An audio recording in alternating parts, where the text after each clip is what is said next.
నా యేసుక్రీస్తు వారి శక్తి కలిగిన నామంలో కూడి వచ్చిన ప్రతి ఒక్కరికి నా ప్రత్యేకమైన వందనాలు చెల్లిస్తున్నాను. ఆయా ప్రదేశాల్లో నుంచి దేవుని వాక్యాన్ని వీక్షిస్తున్న మీ అందరికీ నా శుభాహ్వానాన్ని తెలియజేస్తున్నాను. మనం గడిచిన దినాలలో నేర్చుకుంటున్నటువంటి మాటను ఒకసారి గుర్తు చేసుకుందాం. లోకంలో ఉండేటువంటి ఆనందాలు, సంతోషాలు ఎప్పుడో మానేసి దేవునిలో ఉండేటువంటి సంతోషాన్ని, దేవునితో ఉండే ఆనందాన్ని వెతుక్కుంటున్నటువంటి ఆత్మీయ జీవితంలో కొన్ని పరిస్థితులు మన ముందు ఎదురవుతూ ఉంటాయి. కానీ లోకంలో ఉండేటువంటి సంతోషంతో పోలిస్తే దేవునిలో ఉండేటువంటి సంతోషం కష్టమైనదిగాను, బాధాకరమైనదిగాను అనిపిస్తూ ఉంటారు. ఒకవేళ ఏమైనా ఆ బాధాకరమైనటువంటి విషయాలలో దేవుడు మనకేమైనా నేర్పించాలని అనుకుంటే లోకపు సంతోషం ఏమీ నేర్పించదు.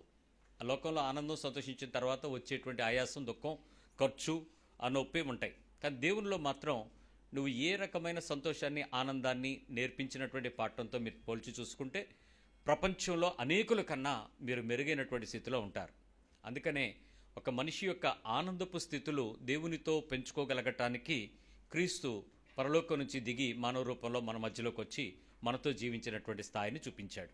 ఆ పరిశుద్ధతలోనికి మనం ఎంత ఎక్కువగా దైవత్వాన్ని, దేవుని సంపూర్ణతను పొందుకోగలుగుతామో అనే దాని మీదే మన విలువ ఆత్మీయతలో పోల్చబడుతూ ఉంటుంది. అందుకే మనం అనుకుంటున్నటువంటి పరిస్థితుల్లో ప్రార్థించటం ద్వారా దేవునిలో ఆనందించగలుగుతున్నామా? ప్రార్థనయే అంటే దేవుణ్ణి కలుసుకోవటమే, దేవునితో మాట్లాడటమే ఒక గొప్ప సంతోషాన్ని మనిషికి ఇస్తుందా అని అంటే కొంతమందికి అవును, కొంతమందికి కాదు.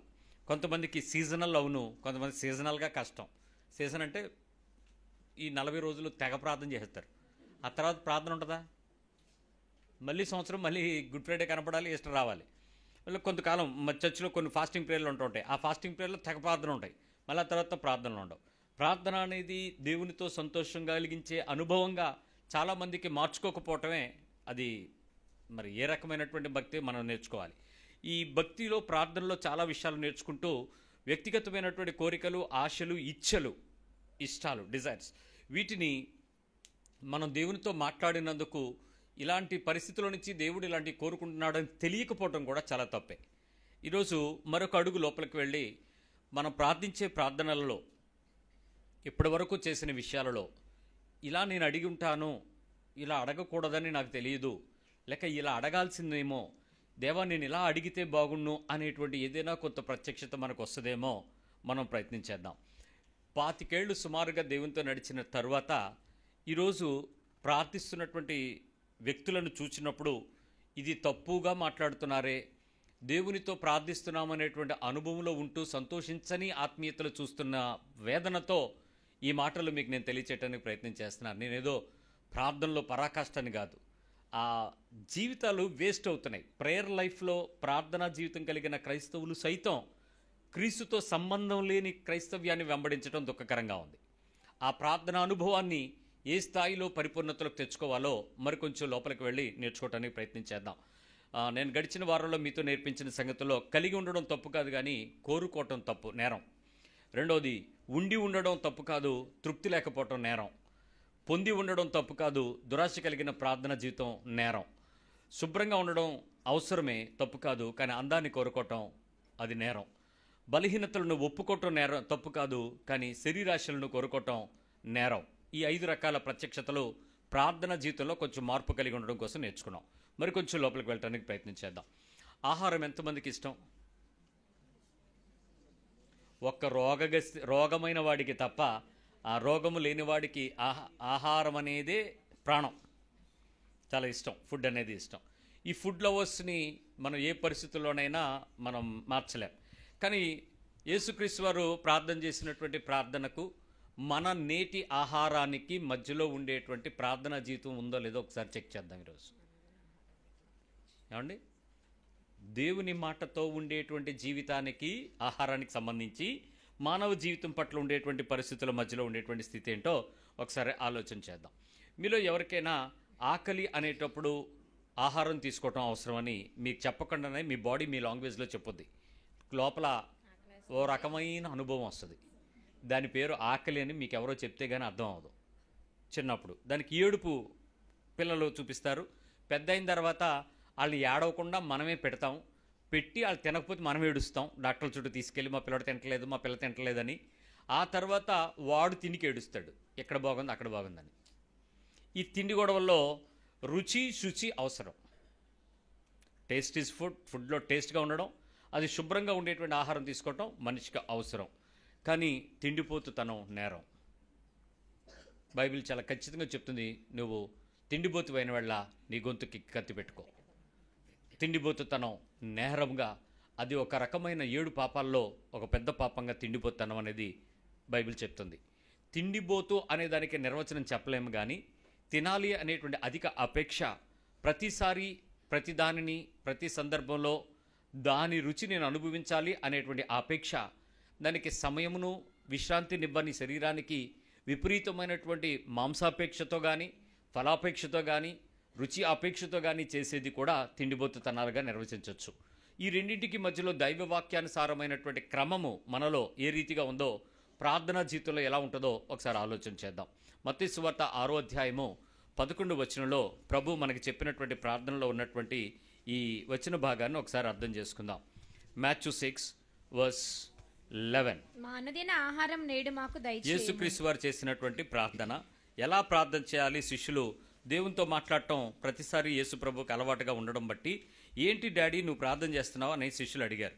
అప్పుడు యేసు ప్రభు వారు ఇలా ప్రార్థన చేస్తానని చెప్పి ఆయన మనతో చెప్పాడు. మీ ఇంట్లో ఎవరైనా రెగ్యులర్గా మీరు తలుపు వేసుకున్నటువంటి ప్రార్థన చూసి మీ పిల్లలు డాడీ మమ్మీ ఏంటి నువ్వు రోజు ప్రార్థన చేస్తావు అని మిమ్మల్ని ఎప్పుడైనా అడిగారా? ఎవరు మాట్లాడరు. వాళ్ళు స్కూల్కి వెళ్ళి ప్రార్థన చేస్తూ ఉంటారేమో, ఎందుకంటే వాళ్ళు చూడకుండా ఏమంటారు, రహస్యంగా చేయమన్నారు కదండి. నేను ఒక అమెరికా నుంచి వచ్చినటువంటి ఒక కుటుంబాన్ని దర్శించడానికి వెళ్ళినప్పుడు ఆమె నన్ను పలకరించడానికి బయటకు రాలే. ఏంటి బయటకు రావట్లేదు, వచ్చారని చెప్పారా అని అంటే, నేను చెప్పినా ఆవిడ తలుపు తీదండి అన్నారు. అలాగని తలుపు ఏమి గొళ్ళె పెట్టలే, దగ్గరికి వేసేస్తుంది. నేను వెళ్ళి చూడనానంటే, మీరు చూసినా ఆవిడ లెగదండి అన్న. ఏంటి ఇవిడ అని చెప్పి ఆ రూమ్లోకి వెళ్ళడానికి 15 సూట్ కేసులు తప్పించుకుని వెళ్ళాను. అంతంత సూట్ కేసులు ఉన్నాయి, ఫ్యామిలీ మొత్తం దిగిపోయారు. అవన్నీ తప్పించుకుని మొత్తానికి ఆ తలుపు తీసేటికి ఆ సూట్ కేసుల మధ్యలో ఒక శాల్తీ పడుకుని ఉంది, మోకరించుంది. ఎవరా అని చూస్తే నేను ఎవరిని కలవటానికి వెళ్ళానో ఆవిడ. ఏంటి అని అంటే, ప్రతిరోజు అలవాటుగా ఆవిడ ఆ సమయంన దేవునితో గడపటానికి తను ఏదో ఒక మూలకు వెళ్ళి ప్రార్థన చేయటం తన ఇంట్లో అమెరికాలో తనకు అలవాటట. భూమి మీద కాలం మారిన ఆ సమయాన్ని గుర్తుపట్టి ఆ పర్టికులర్ టైంకి ఆవిడ దానియేలులాగా సమయం వచ్చిన వెంటనే కిటికీ తెరుచుకుని ప్రార్థన చేయటం ఆవిడకి అలవాటు. ఆమె దేవునితో గడుపుతుంది. ఆ సమయంలో మనుషులతో అపాయింట్మెంట్ ఇవ్వను అని ముందే చెప్పిందట. అప్పటికే ఆమె వెళ్ళి ఆ ఇంటికి వచ్చి వారం రోజులు అవుతుంది. వారం రోజులు ఎవరో కూడా ఆమెని ఆ టైంలో వీళ్ళకి కావాల్సినటువంటి మంచి అమెరికాలో దొరకని, ఇండియాలో దొరికే సీజనల్ ఫుడ్ ఆ టైంకి మార్కెట్లో దొరుకుతున్నప్పటికీ కూడా అవి కూడా తినడం మాని ఆవిడ 1.5 గంటల సేపు దేవుని సన్నిధిలో మోకరించే ఉంటుంది, దేవుడితో మాట్లాడుతుందట. ఆ అనుభవంలో ఆమెను చూసినప్పుడు నాకు అసూయ పుట్టింది. అలాంటి స్థాయిలో దేవునితో మాట్లాడే అనుభవం నాకైతే ప్రత్యేకంగా గడిపేటువంటి సమయం కానీ అది నాకు ఆ రోజు లేదని నేను చాలా వేదన కూడా చెందాను, బాధ కూడా పడ్డాను. ఈరోజు యేసు ప్రభు వారు చేసినటువంటి ఈ ప్రార్థన ఆయన 6వ అధ్యాయంకి రండి ఒకసారి. మత్తయి సువార్త. ఇక్కడ మీరు చూస్తే మొదటి వచనం ఏంటి? మనుషులకు కనబడవాలనని వారి ఎదుట నీతి కార్యాలు చేయొద్దు. తర్వాత 2వ వచనం ధర్మం గురించి మీరు మాట్లాడద్దు. తర్వాత 5వ వచనం మీరు ప్రార్థన చేయనప్పుడు వేషధారుల వలె కనబడాలని చేయొద్దు. తర్వాత మీరు వ్యర్థమైన మాటలు మాట్లాడద్దు అని చెప్పుకుంటూ వచ్చి ఇక్కడ 8వ వచనం దగ్గర ఆయన ఈ మాట చెప్పాడు. కాబట్టి మీరు ఇలాగూ ప్రార్థన చేయండి. 9వ వచనం. కాబట్టి మీరు ఇలాగూ ప్రార్థన చేయండి. ఏంటి? పరలోకమందున్న మా తండ్రి, నీ నామము పరిశుద్ధపరచబడును గాక, నీ రాజ్యము వచ్చుగాక, నీ చిత్తము పరలోకమందు నెరవేరుచున్నట్లు భూమి యందును నెరవేరును గాక, మా అనుదిన ఆహారము నేడు మాకు దయచేయము. ఈ పదం వాడాడు. ఏమన్నాడు? మా అనుదిన ఆహారం నేడు. మనం ఇంగ్లీష్లో మాట్లాడేటప్పుడు ఏం మాట్లాడుతూ ఉంటాం? Give us the day our daily bread. This day daily bread ఏదైతే ఉందో అది మాకు ఇచ్చే ప్రవ్వా అని మనం అడగటం తప్పేమీ కాదు. మీరు ఉదయాన్నే ఎంతమంది అడిగారు ఈ విషయం? హోల్సేల్ ప్రేయర్ కాదు, పర్సనల్ ప్రేయర్లో నా ఈరోజు ఆహారం ఏం కావాలో అది నాకు ఇవ్వు అని మీరు అడిగారా? మీ వంటగదిలో మీ మమ్మీకి డాడీకి మెనూ చెప్పారా? అర్థమైందా నేను అన్నది? ఉప్మా చేయకు, పూరి చేయి. పొద్దున్నే వచ్చిన మాట. రోజు అదేనా? ఇంకేం వండడం రాదా? యూట్యూబ్ చూడు. తినాహారము నేడు మాకు దయచేయి ప్రభువా. ఈరోజు స్పెషల్ ఏంటి డాడీ? ఈరోజు స్పెషల్ ఏంటి? రోజు చికెనేనా? చికెన్లో వెరైటీ ఏం లేదా? సమ్ ఫ్రై ఐటెం చేయొచ్చు కదా. ఎందుకు మీరు ఓటీటీ కాదు, అదేంటది, ఓటీజీ చీజీ ఆయిల్ లేకుండా చెప్తున్నారు కదా, అది ఎయిర్ ఫ్రైయర్, దానికి ఏదో పేరుంది. ఈ రెండు వస్తాయి, ఏది ఓవెను ప్లస్ గ్రిల్ రెండు కలిసి ఏదో వస్తాయి, దాన్ని ఏదో అంటారు. అది కొంటే మనం కూడా చేసుకోవచ్చు కదా కొత్త వెరైటీసు. సో బై సంథింగ్, కొత్తగా చెయ్యి, కొత్తగా ట్రై చేయి అని అంటాడు. దినాహారము ఈరోజు మాకు ఏం కావాలో అది మాకు దయచేయి ప్రభువా. ప్రార్థనలో ఆహారం గురించి కూడా ఒక ప్రార్థన ఉందని మనలో చాలామందికి తెలియదు. కీర్తనకారుడు అంటాడు, కొంతమంది అంట ప్రార్థన చేయకుండా ఆహారం మింగినట్లుగా అన్నాడు. అంటే మనం ఏం చేస్తాం? అది కనపడంగానే first we should enjoy the taste. దొంగతనంగా లిక్కి నాకేసి ఆ తర్వాత ఇదేంటి నాకినప్పుడు తెలియదు అదేంటో, అదేదో తినేయాలి, అదేదో ముందు లాగేయాలి, ఆ ప్యాకెట్ చింపేయాలి, అది ఆయిలీగా కనపడుతుంటే అదేదో బేకరీ నుంచి మమ్మీ తెచ్చినట్టు దాన్ని చింపేయాలి, ముందు తినేసిన తర్వాత ఇదేంటి అని ఎంక్వైరీ చేయాలి. లేకపోతే అదేమన్నా రాకపోతే మా ఫ్రెండ్స్ అందరూ అక్కడికి వెళ్ళి తింటారు, నన్ను ఎందుకు నువ్వు పంపించవు పానీపూరికి, ఇది ఒక తిండి గొడవ. దీని ఆహారము నేడు మాకు దయచేయి, ఇది ప్రార్థన. ఏంటి రెండింటికి తేడా? మీకు ఇంకో చిత్రం చెప్పిన ఒకే విషయాన్ని యేసు ప్రభువు వారు ఆయా ప్రదేశాల్లో చెప్పారు. ఆయా ప్రదేశాలలో ఎక్కువ సార్లు మాట్లాడాడు, ఎక్కువ మందికి చేరేలాగా మాట్లాడారు. ఈ రోజుల్లో మనుషులకు ఉన్నటువంటి ఫోన్లు, టీవీలు, రేడియోలు, సీరియళ్ళు, సినిమాలు, షికార్లు ఆ రోజుల్లో లేవు. మనుషులకు కష్టాజీతాలను దాచుకోవటం, ప్రయాసపడిన దానికి తగినట్లుగా జీవన విధానాన్ని పెంచుకోవటం, మనుషుల్లో సామాన్యమైన అందరికీ అనుభవపూర్వకమైన అనుబంధాలను పెంచుకోవటమే ప్రజల జీవన విధానం. అందువల్ల చెప్పినటువంటి విషయాలు బుద్ధి కలిగినవి, జ్ఞానం కలిగినవి జాగ్రత్తగా గుర్తుపెట్టుకుని మనన చేసుకుంటూ ఒకరి నుంచి మరొకరికి చెప్పుకుంటున్నటువంటి వర్తమానం అందరి దగ్గరికి వెళ్ళేటప్పుడు యాడ్ లేకుండా, కలపకుండా, తీసేయకుండా, ఏవేవో మార్పులు జరగకుండా చాలా జాగ్రత్తగా ప్రయత్నం చేసేవారు. ఈరోజు ఒకవేళ నేనే ఉన్నాను అనుకోండి, ఒక ఉపదేశం మీ దగ్గర నేను మాట్లాడుతున్నాను ఈరోజు ప్రారంభంగా మొదటిసారి. ఇదే విషయాన్ని రేపు నేను విజయవాడలో వెళ్ళి వాక్యం చెప్పాలంటే సేమ్ మక్కి నేను మాట్లాడలేను. కానీ కొంతమంది జ్ఞానులైనటువంటి సేవకులు ఉన్నారు. 6 గంటల మెసేజ్ సేమ్, 9:30కి మెసేజ్ సేమ్, 11:30కి మెసేజ్ సేమ్, సాయంత్రం ఇంగ్లీష్ వర్షిప్లో సేమ్. ఎగ్జాంపుల్ మారదు, అది కూడా మారదు. ఎంత మక్కీకి పెడుతున్నారంటే వాళ్ళు ఎంత జ్ఞానులో. కానీ యేసుప్రభు అలాంటివాడు కాదు. ఎప్పుడు మాట్లాడుతున్నా ఆ ప్రజలను బట్టి, పరిస్థితులను బట్టి జ్ఞానయుక్తంగా ఆత్మ ద్వారా దైవికమైన సందేశం, ఆయనే వాక్యము కాబట్టి, హీ ఈజ్ ద వర్డ్, ఆయన వాక్యమైనవాడు. సో వాక్కు అయిన దేవుడు వాక్యానుసారమైన శరీరంతో వచ్చి శరీరం నుంచి వాక్కును బోధించాడు కాబట్టి చాలా పర్ఫెక్ట్గా బోధిస్తాడు. ఆయన మాటల్లో ఏమీ కూడా యాడ్ ఆన్స్ ఉండవు. అంత చక్కటి టీచింగ్స్ ఆయా ప్లేసెస్లోకి వెళ్ళేటప్పుడు అనేకమైన విషయాలలో ప్రజలందరూ కూడా దాన్ని గట్టిగా తీసుకునేటట్లుగా నేర్పించబడ్డాయి. ఎగ్జాంపుల్ మీకు చెప్తాను. లూకా సువార్తకు రండి, 11వ అధ్యాయము 3వ వచనం చూద్దాం. మాకు కావలసిన అనుదిన ఆహారము. ఇక్కడ మళ్ళీ మార్చి చూడండి. అందుకని మీకు చెప్పాను, యేసుప్రభు వారు చెప్పిన మాటల్లో తప్పులని కాదు, ఆయన మాట్లాడుతున్నటువంటి అంశం ఆయా ప్రదేశాలలోకి వెళ్ళేటప్పుడు వారితో లూకు చాలా డాక్టర్ కాబట్టి కీన్గా అబ్జర్వ్ చేసి ఆ విషయం చెప్తున్నాడు. ఆయన ప్రార్థన చేసి చాలించిన తర్వాత శిష్యులు అడిగారు, ప్రభువా మాకు ప్రార్థన శిష్యులకు నేర్పినట్టుగా మాకు ప్రార్థన నేర్పమని ఆయనను అడిగారు. ఆయన అడిగిన తర్వాత అప్పుడు ఆయన చెప్పాడు, యోహాను తన శిష్యులకు నేర్పినట్లు మాకు కూడా చేయమని అడిగితే అప్పుడు ఏం చెప్పారు, మీరు ప్రార్థన చేయనప్పుడు తండ్రి నీ నామం పరిశుద్ధపరచబడును గాక, నీ రాజ్యము వచ్చుగాక, మాకు కావలసిన అనుదిన ఆహారము. ఇక్కడ చూడండి, మళ్ళీ ఉంది ఇక్కడ చిన్న పదం గ్యాప్ వచ్చింది చూడండి. మాకు కావలసిన అనుదిన ఆహారము, అనుదిన డైలీ, దినదినము మాకు దయచేయము. అంటే ఏమన్నాడు మళ్ళీ ఇక్కడ? ఇందాక ఆ పదం ఉంది అక్కడ, దినాహారము మాకు దయచేయము. ఇక్కడేముంది?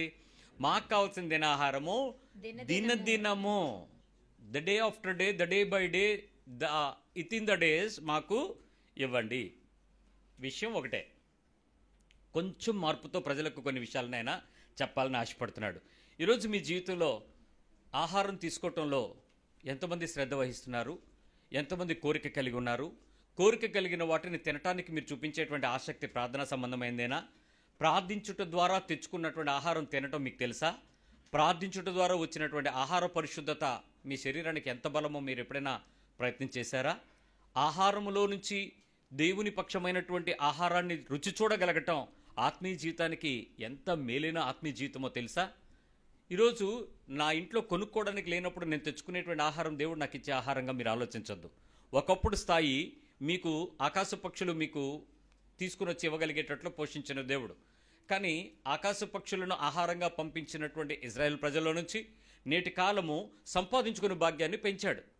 ఈ రోజుల్లో ఇంతకుముందు పంత అంటే లేరని నేను అంటలేదు, పట్టణాల్లో జీవిస్తున్నటువంటి మన జీవితాలలో కనీసం 3 లేక వారం రోజుల వరకు కావలసిన ఆహారం ముందుగానే మన ఇంట్లో ఉంచుకోగలుగుతున్నాం. ఈ వారానికి కావాల్సిన బియ్యము, లేక వారానికి కావాల్సిన కూరగాయలు, మా వారానికి కావాల్సిన పాలు, పెరుగు ఫ్రిడ్జ్లో రకరకాలుగా మనం దాచుకోగలుగుతున్నాం. ఈరోజు మా ఆహారం నువ్వు మాకు ఇవ్వు ప్రభు అని మనలో ఎంతమంది మీ దేవుని సన్నిధిలోకి వచ్చి అడగడం నేర్చుకుని తినగలుగుతున్నాం? పొద్దున్న మనం మెను దేవుని దగ్గర అడిగిందేనా? దేవుడు చెప్పిందేనా? లేకపోతే చేపలో, రొయ్యలో, పీతలో అని వినపడంగానే ఫుడ్ మారిపోయిందా? ఏం మారుతుంది? కొంతమందికి ముక్క లేకపోతే ముద్ద దిగదు. బ్రేక్ఫాస్ట్ నుంచి బ్రేక్ఫాస్ట్లోకే మటన్ ఉండాలి. ఓ పెద్ద తొడ సట్టా తెచ్చి దానికి ఫ్రీజర్ ఒకటి పెట్టి రోజుకి కావాల్సిన ముక్క కోసి దాన్ని 2 ముక్కలు ఎప్పుడు, 2 ముక్కలు పులుసు, 2 ముక్కలు ఇగురు, ఇంకో 2 ముక్కలు ఇంకేదో. ఏంటి బాధ అనంటే తిండి కోసం బతుకుతున్నాం. దినాహారం దేవుని దగ్గర నుంచి తెచ్చుకోవడం చేతకాల. మనిషి బతకాల్సింది 2 విషయాలు ఉన్నాయి. ఒకటి, దేవుని నోటి నుంచి వచ్చేటువంటి మాట వలన బతుకుతాడు, మనిషి రొట్టె వలన బతకడు. అది ఆహారము, అది దైవికమైన ఆహారం. అది తీసుకొని వాడు నోటికి కావలసినటువంటి శరీరాహారం తీసుకోవటంలో తప్పు చేసిన వాడు అవుతాడు. జాగ్రత్త. దేవుని మాట తినని నువ్వు, దేవుని మాట వినటానికి సిద్ధపడని స్థిరపడని నువ్వు దినాహారం తినటానికి నీకు అవసరమేలా? దేవునితో సంబంధాన్ని, దేవునితో ఆనందాన్ని, బ్రతకటానికి కావలసినటువంటి జీవపు మాట పొందుకోలేని నీ బ్రతుకు క్యాలెండర్ చూస్తే సరిపోయిందా? వాట్సాప్లో మెసేజ్ చూస్తే సరిపోయిందా? ఏదో ఒక ఎంగిలి మొక్క ఎవడో పంపితే దాన్ని చూసి ఈ రోజు నేను బైబిల్ చదివానని ఎంతగా ఫీల్ అవుతున్నారే? దేవునితో సంబంధమైనటువంటి ఆ వాక్యము లేక బ్రతుకుతున్నటువంటి కోట్ల ప్రజల కన్నా నువ్వు గొప్పవాడివేం కాదే. ఈరోజు మానసికమైనటువంటి సంఘర్షణలో ఉండేటువంటి మనిషికి నోటికొచ్చేటువంటి ఆహారం విలువైంది కాదు, మనసుకు వచ్చేటువంటి వాక్యపు ఆహారం విలువైనది. ఒక మాట నీ శరీరం చెవుల్లో పడగానే నువ్వెంతో ఆదరించబడతావు, ఓదార్చబడతావు, ధైర్యపరచబడతావు, బలపరచబడతావు, స్థిరపరచబడతావు, నడిపించబడతావు. ఇంత గొప్ప కృప దైవ వాక్యము అనే ఆహారం వల్ల జరుగుతుంది. అందుకే ఆయన అన్నాడు, మనిషి రొట్టె వలన కాదు దేవుని నోటి నుంచి వచ్చే మాట వలన బతుకుతాడని. ఆ దినాహారము నాకు దయచేయని ప్రభు అడిగినప్పుడు, ఈరోజు నువ్వు నాతో మాట్లాడాల్సిన అంశం నాకు ఇవ్వు, అనుదినము నువ్వు మమ్మల్ని పోషించు. What we want to eat, అనుదినము మాకు పోషించు. మీరు హాస్టల్లో ఉంటే హాస్టల్లో ఒక మెనూ ఉంటుంది. సోమవారం ఇడ్లీ, మంగళవారం పూరి, బుధవారం ఉప్మా, గురువారం దోశ, గురువారం పులిహార, ఏదో ఒక లిస్ట్ ఉంటుంది. మీరు ఒక క్యాంటీన్కో హోటల్కో వెళ్తే there is a menu for this daily ఉంటుంది. మరి ఈరోజు దేవుని దగ్గర నువ్వు తినే ఆహారం ఏది? ఈ దినాహారం నాకు దయచేయి, అనుదినమో మాకు దయచేయి. ఏది? తీసుకునేటువంటి ఆహారం శ్రేష్టమైన పదార్థంగా, శుచిగా ఆహారంగా ఉండడం తప్పు కాదు. కానీ దేవుని నోటి నుంచి వచ్చే మాట తినక, వినక, సిద్ధపడక, చదవక, విని నేర్చుకోక, విని గ్రహించక, చెవిటి దానిలా, గుడ్డివాడిలా ఇప్పటికీ నువ్వు తింటున్నటువంటి ద్వారా పెంచుకున్నటువంటి నీ శరీరంలో ఉన్నటువంటి కండలు, నీ మధ్యలో ఉన్న మధ్యప్రదేశం, నీ శరీరం పెంచుకున్న భారీ ఆకారం దేవుని స్వరము వినటానికి ఇష్టపడకపోతే ఏమవుదో తెలుసా? ఒక్క దేవుని మాటకు కింద పడి చచ్చినవాని వలె అయితేనే అనే పరిస్థితి వస్తుంది. జాగ్రత్త. ఇప్పటికీ మనలో చాలామందికి డైలీ తీసుకునేటువంటి ఆహారం విషయంలో కృతజ్ఞత లేదు, సాటిస్ఫాక్షన్స్ లేవు. ఇంకా ఏదో కావాలి, ఇంకా ఏదో లేదు. ఏమిటి చారు, ఏమిటి కూర, ఏంటి మజ్జిగ, ఏంటి పులుపు, ఏంటి తీపి, అది లేదా, ఇది లేదా. ఎవరికి టేస్ట్ లేవా? ఇక్కడ ఎవరికి టేస్ట్ లేవా? ఏ ఇంట్లో టేస్ట్ల కోసం గొడవ అవట్లేదా? నిజం చెప్పండి. Everyday is a fight. రోజు వండే తల్లి, రోజు వండే వంటగది, రోజు వండే వంట దినుసులు, రోజు వండే ఒకే మనిషి, కానీ ఒకే రోజు ఒకలాగా మారితే ఆ రోజు ఇంట్లో యుద్ధాలే. దినాహారము దేవుడు ఆ విషయంలో నిన్ను పరీక్షిస్తున్నాడని ఆలోచించవే. ఒకేసారి నోరు జారి మాట్లాడేటువంటి పరిస్థితిని బట్టి అవతల ప్రాణాన్ని కించపరిచే హింసపు మాటలు దేవుని దృష్టికి అంగీకారమేనా? ఎందుకు ఆ స్థితి? ఎందుకు ఆ రకమైనటువంటి మాటలతో అభ్యాసమైనటువంటి కుటుంబాన్ని, సొంతదైన దేవుని యొక్క ఆ శరీరాన్ని హింసించగలిగే మాటలు? దినాహారం దేవుని దగ్గర నుంచి తెచ్చుకొని నువ్వు మాట్లాడితే దినాహారం ఇవ్వగలిగిన ఆయన ఎలా మాట్లాడాలి? ఏది నీ డైలీ బ్రెడ్? దినాహారం దేవుని దగ్గర తెచ్చుకోగలుగుతున్నామా? చెప్పగలమా ఈరోజు ఈ ఆహారం ప్రభువా నువ్వేదిస్తావని నేను ఎదురు చూస్తాను, ఆహారాన్ని బట్టి నేను ఆనందిస్తానని ప్రభు దగ్గర కృపను పొంది ఆ విషయం చాలామందికి ఈ రోజుకి నోటి నిండా తినగలిగిన రుచి కలిగిన ఆహార పదార్థాలు ఉన్నాయి, సంపాదించుకున్న దానికన్నా కొనుక్కుని తెచ్చుకోగలిగిన స్టోర్స్ ఉన్నాయి, ఫ్రిడ్జ్ నిండా పెట్టగలిగిన స్టాక్ ఉంది, తినటానికి నోరు లేదు. అది తెల్లవారేపాటి కాలంలో పోతున్నారు. అది పక్షులు, కుక్కలు, జంతువులు కూడా తినడానికి ఉపయోగం లేకుండా మురికి కాలువలు పాలవుతున్నాయి. కారణం అసమాధానం. దేవుని దగ్గర నుంచి తెచ్చుకునే మాట లేదు. గొడవలు, తినడం మానేస్తారు, తిరగేసేస్తారు, పారేసేస్తారు. ఏమి అనంటే పోతే బానే, నేనే సంపాదిస్తున్నాను, నా ఇష్టం. నీ ఇష్టమే. భూమికి ఆజ్ఞించిన వాడు ఆయన. భూమికి ఆహారం మొలిపించడానికి వర్షాన్ని, మంచుని, వాతావరణాన్ని, పరిస్థితుల్ని, ఆ విత్తనాన్ని వృద్ధి పొందించిన వాడు దేవుడు. దేవుని కాకుండా నువ్వు ఏదైనా ఒక బెతుకును పుట్టించి చూద్దాం. అలాంటి దైవికమైన సృష్టిలో నుంచి వచ్చినటువంటి ఆహారం విషయంలో పిల్లలు ఈరోజు రుచి కొరకు సొనుగుతున్నారంటే చెప్పలేని తల్లిదండ్రులను ఏమనాలి? ఆ రుచికి సొనుగుతానికి కారణమైనటువంటి ఆ అమ్మనో ఆ నాన్ననో ఏమనాలి? ఎక్కడి నుంచి నేర్చుకుంటారు పిల్లలు? మాటలు ఎక్కడ నేర్చుకున్నారు? మీ ఇంట్లో నుంచి. ఆ పదాలు ఎక్కడ నేర్చుకున్నారు? మీ ఇంట్లో నుంచి. ఆ వాక్యాలు ఫ్రేమింగ్ ఎక్కడ నేర్చుకున్నారు? మీ ఇంట్లో నుంచి. రుచికి కావాల్సినటువంటి పదార్థాలకు సంబంధించిన పద్ధతులు ఎక్కడ నేర్చుకుంటారు? మీ అలవాట్లో నుంచి.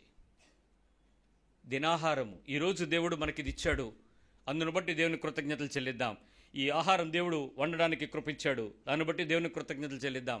ఈ దినమంతట్లో ఈ వారం ఒక్కసారి మీరు ఎవరైనా కూర్చుని ఒక్క నిమిషం కూర్చుని ఈ వారంలో కిందటి ఆదివారం నుంచి సోమవారం వరకు పొద్దున్న, మధ్యాహ్నం, రాత్రి తిన్న మెనూ చెప్పగలరా? నోటితో గుర్తుందా మీకు? All the 7 days? నో, మీకు ఎవరికి గుర్తులేదు. ప్రాబ్లం ఏంటి తెలుసా? నెక్స్ట్ వీక్ ఏం తిందామన్న ప్లానింగ్ గుర్తుంది, ఏం వండుకోలేదో గుర్తుంది, ఏం తిన్నారో గుర్తులేదు.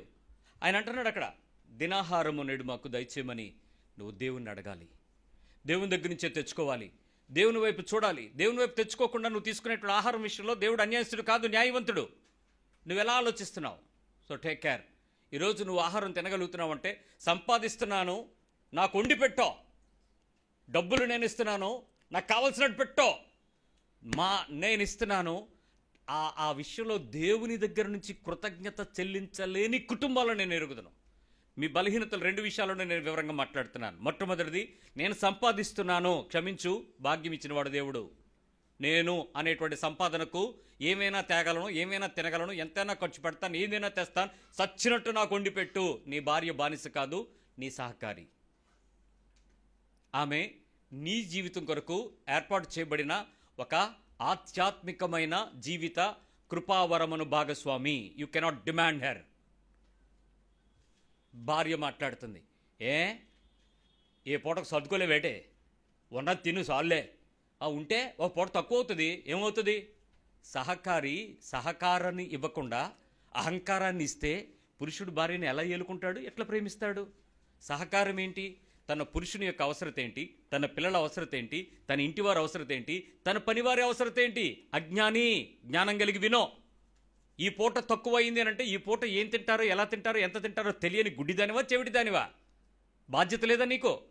సర్దుకో. ఏంటి? ఎందుకు సర్దుకోవాలి? ఎందుకు సర్దుకోవాల్సిన అవసరం ఏంటి? ఎందుకు నువ్వు తక్కువ చేసావు?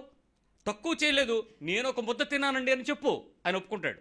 లేదా నీ పిల్లలు ఒప్పుకుంటారు. అది పిల్లల కడుపులు మార్చి, నీ పురుషుని కడుపు మార్చి, నీ కడుపును మార్చుకుని నాకు ఒంట్లో బాగలేదను వేరే ఆలోచిస్తాడు. నేను సహకరించలేకపోతున్నానని చెప్పు, పని మనిషిని వంట మనిషిని పెడతాడు. లేదా ఇంకేదో అన్ని అవయవాలు బాగుండి ఒక పోరాటానికి, మానసిక ఆరాటానికి, మానసికంగా శాడిజంను చూపించటానికి నీ ఇంటివారి మీద ఆహారం విషయంలో నువ్వు శోధిస్తావా? దినాహారం విషయం ఎంత ప్రాముఖ్యమైందని దేవుని అడగమన్నాడో గుర్తించు. దానితో నువ్వు శోధిస్తే సాతాను సంబంధిగా ఇల్లును మారుస్తావు. ఆ వంటగది దైవికమైన ఆధ్యాత్మిక పాఠశాల.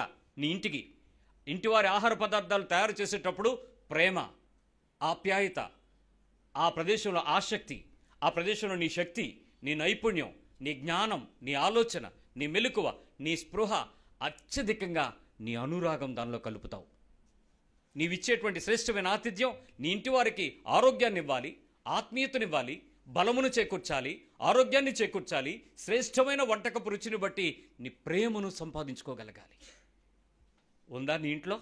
దినాహారము దయచేయండి అని అంటే పొద్దున్న లేచి కుక్కర్ పెట్టాను సాంబార్ తే అని చెప్పడం కాదు. నువ్వు చేసింది ఏదో గొప్ప భాగ్యంగా మాట్లాడటం కాదు. నీ ఇంటి వారి విషయంలో నీ ఆహారం గురించి దేవుడు ఎంత ఆలోచిస్తున్నాడో చూడు. బైబిల్ చెప్తుంది, యేసుప్రభు వారు చెప్పారు ఆ విషయం. చిన్న మెతుకు గురించి ఆయన ఆలోచిస్తున్నాడు. నీ కడుపు గురించి ఆలోచిస్తున్నాడు. నీ అవయవాల్లో పోరాడుతున్న శరీరము యొక్క బలము గురించి ఆలోచిస్తున్నాడు. ఎంత జ్ఞానంగా ఆలోచించాలి.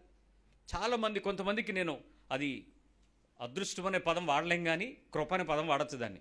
కొంతమందికి ఏది చేసినా ఎలాగెలాగన్నా అది గొప్ప అద్భుతంగా ఉంటుంది. రోజంతా రుబ్బినా దాని రుచి రాదు. ఏమనగలం దాన్ని? దానికి వెంటనే వాళ్ళు అడ్జస్ట్ అవుతారు. అఫ్కోర్స్ మీరు ఎలాంటి వారైనా, ఆడపిల్లలు కానీ మగపిల్లలు కానీ, పుట్టినప్పటి నుంచి మీరు ఏ ఇంట్లో పెరుగుతారో ఆ తల్లి ఏ రుచిని అలవాటు చేస్తే అది మీకు అమోఘం. అమ్మ చేతి వంట ఇంక ఏ వంటకి తిరగలేదు, ఏ వంటకి తిరగలేదు. అదే ఆ విషయంలో మంచి వంట చేయగలిగింది తల్లి అనుకోండి. అలాంటి ఇంట్లో నుంచి వచ్చిన ఆడపిల్ల ఏ ఇంటికి వెళ్తే ఐలు సొక్కబడిపోద్ది. వంటే పెంటగా భావించే ఇల్లు ఉన్నాయి కొన్ని. ఎంతసేపు ఏదో మంచి వాసన వస్తుంది అంటారు తప్ప వీళ్ళ ఇంట్లోంచి వాసన రాదు. వీళ్ళు ఎప్పటి నుంచి ఏం చేస్తుంటారు? ఆ గోడ దాటి ఏమైనా గెంతుద్దేమో, కూరకప్పు ఏమైనా గెంతుద్దేమో, ఈ వదిన గారు మంచి వాసన అవుతుందండి, మరి అంతే వచ్చేయాలి. దాంతో ఈ పూట గడిచిపోద్ది. పొరుగింటి పుల్లగూర అంటాం కదా, చింతపండు ఎవరిదైనా ఒకటే. విచిత్రం ఏంటంటే అది వేస్తున్న మోతాదు, వేస్తున్న చిక్కదనం, వేస్తున్నటువంటి నీళ్లతో కలిపిన సమపాళ్లను బట్టి ఆ పుల్లకూర రుచిగా మారుతుంది. మీ ఇంట్లో పులుపు అదే చింతపండు మీరే ఇవ్వండి పోనీ, వాళ్ళు వండితే మారిపోద్ది. అందుకే పొరుగింటి పుల్లకూర రుచి అని అంటూ ఉంటాం. ఎంత తెలివి తక్కువ దినాహారం దయచేయమని దేవుడు అడగమంటే వాళ్ళ ఇంటి దగ్గర నుంచి వచ్చి వండింది ఈవిడే, పక్కింటి వాళ్ళు ఇచ్చారనగానే బలి ఉంది వాళ్ళు అంటాడా ముంచుడు. ఏమనాలా అమాయకుడిని? అంటే దేంతో కొడుతుంది ఈవిడే? ఆహారం గురించి దేవుడు చింతిస్తూ నీ బతుకుని సవాల్ చేస్తున్నాడు. నీ ప్రార్థనా జీవితంలో దినాహారం విషయంలో నువ్వు కొంచెం శ్రద్ధ వహించి, ప్రభువా నా ఇంటి వారికి నేను వండి పెట్టే భాగ్యం నాకు ఇచ్చావు, వారి ఆహారం గురించి నీ స్థానం నాకు ఇచ్చావు. దినాహారం దయచేయమని ఎవరిని అడగమన్నాడు? ఇప్పుడు వంటగది వైపు చూసి అమ్మ నాకు ఆకలేస్తుంది అని అంటే అది దేవుని యొక్క గృహము. ఆ వంటగది దైవికమైన పరలోకపు గవిని. అక్కడి నుంచి ఫుడ్ వస్తుంది. బియ్యం నువ్వు తినగలవా? కానీ ఆవిడ కుక్కర్లో పెట్టో అది ఎసరు పెట్టో మొత్తానికి అది అన్నం చేస్తే ఎంత ఆనందం. అక్కడి నుంచి వచ్చేదంతా పరలోకపు ఆహారం. దినాహారము నేడు మాకు దయచేయము, మాకు కావలసిన ఆహారము అనుదినము మాకు దయచేయము. Don't waste the food. ఆహారాన్ని వేస్ట్ చేయకండి, ఒక్క మెతుకు కూడా పాడు చేయకండి. కింద పడేయకుండా పిల్లలు తినేలాగా చూడండి. అన్ని పదార్థాలు తినడం అలవాటు చేయండి. అధిక మాంసాపేక్ష నేరము, ఘోరము, తిండిపోతుతనము. దాని గురించి, మాంసం గురించి విపరీతంగా పోరాడుతునేటప్పుడు వాళ్ళకి చెప్పండి, ఇది నీ ఆరోగ్యానికి హేతు అవుతుంది.